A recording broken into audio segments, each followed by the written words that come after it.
Ladies and gentlemen, beautiful people, welcome to the 97 Republic YouTube channel, where I react to news and live events pertaining to different sports. So I kindly ask that you hit the like button and the subscribe button, as that would really help this channel grow. And to ensure that you don't skip a beat, click the notification bell as well. That way you can guarantee that you don't miss any of the action. Alright, so let's go.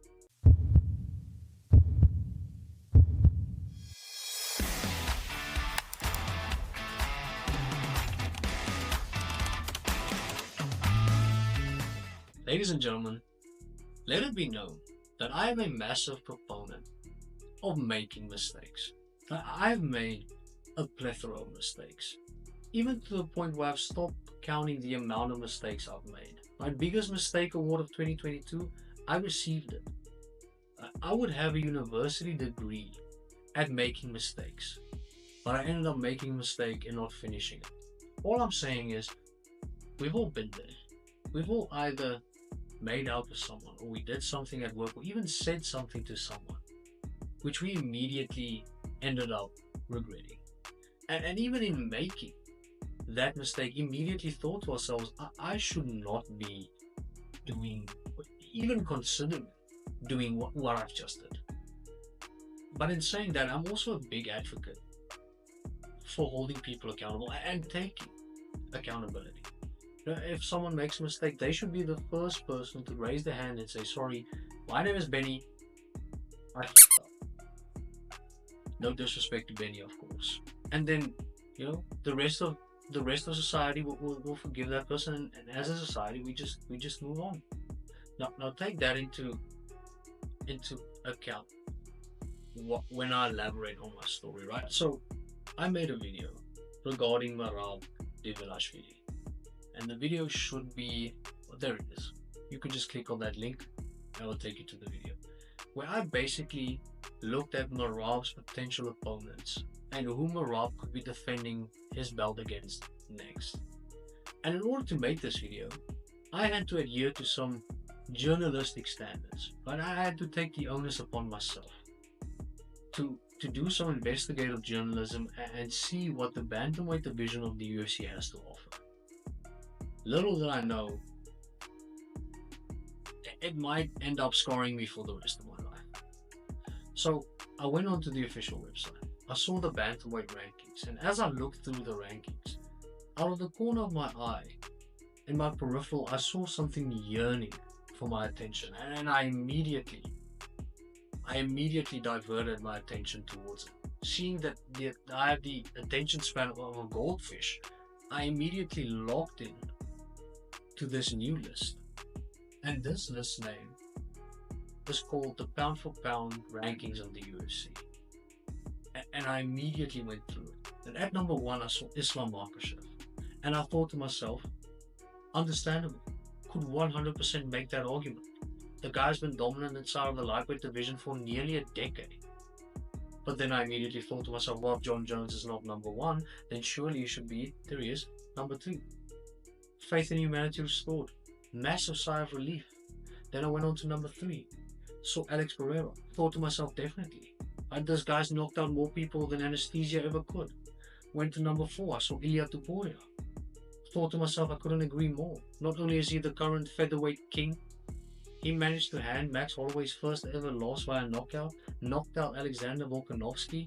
He's undefeated. Massive fan. Understandable. Then I saw number 5, I saw Marab Divilashvili. Thought to myself, you could 100% make that argument. Not only has Marab been dominant, he has the longest winning streak in the UFC bantamweight division's history.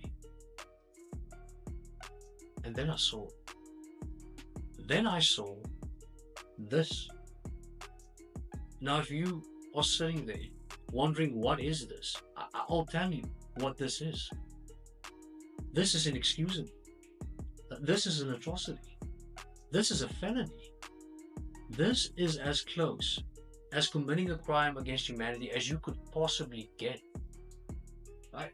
There is no way any sane person could even consider making an argument for Bilal Muhammad being higher than not only Drikas, but Alexander Pantoja as well, with regards to the pound for pound rankings. there is no tangible metric you can use to say Bilal should be above these two. Right? The only argument you have is if you were to say that Bilal has had more fights inside of the UFC. But that argument in itself is ass. Because Bilal has had more fights than Alex Pereira, than Islam Makhachev, than Ilia Topuria, Merab Dvalishvili. Why are those guys ranked above Bilal? Dominance. Now, if we take dominance into consideration, Dricus, out of his 8 fights in the UFC, which he's won all of them, by the way, has won by a stoppage in 6 of those 8 fights. The only person he wasn't able to either knock out or submit was Sean Strickland and Brad Tavares. If we look at Pantoja's 19 fights inside of the UFC, we'll see that he has finished his opponent 7 times out of 19 fights in a division where it seems to be almost impossible to finish your opponent because you have a lack of strength, a lack of power, and your opponent is incredibly durable, and they have incredible cardio. So even submitting them is extremely difficult. And out of Bilal's 22 fights inside of the UFC, he has managed to finish his opponents 3 times. Now, this is not an indictment on Bilal. I'm not saying he's a bum, I'm not saying he stinks, and I'm not discrediting anything Bilal has done. In fact, I'd say this is an homage to Bilal. There is no dispute that Bilal is currently the best welterweight on the planet. You can't argue that. But at the same time, you can't argue the fact that he shouldn't be above Dricus or Pantoja. Dricus has defended his belt once. Pantoja has defended his belt 3 times. Bilal has yet to defend his belt. But once again, no tangible reason. How are we allowing people to get away with this? Are we being pranked? Is this all just a practical joke on all of us? We're being played. Now, I get it. Right? The pound for pound narrative and the pound for pound argument, it's all hypothetical. Right? There's no tangible way you can measure anyone being on top of the pound for pound rankings, because there's no way you can talk about someone's skill set without taking into account their weight, as their weight is a massive part of that skill set. Reason why heavyweights hit hard, they're heavy. Reasons why flyweights fly, why they're so fast, why they have such good cardio, they are light. So that is a massive part of their skill set. But hear me out. Let me give you a hypothetical scenario. Right?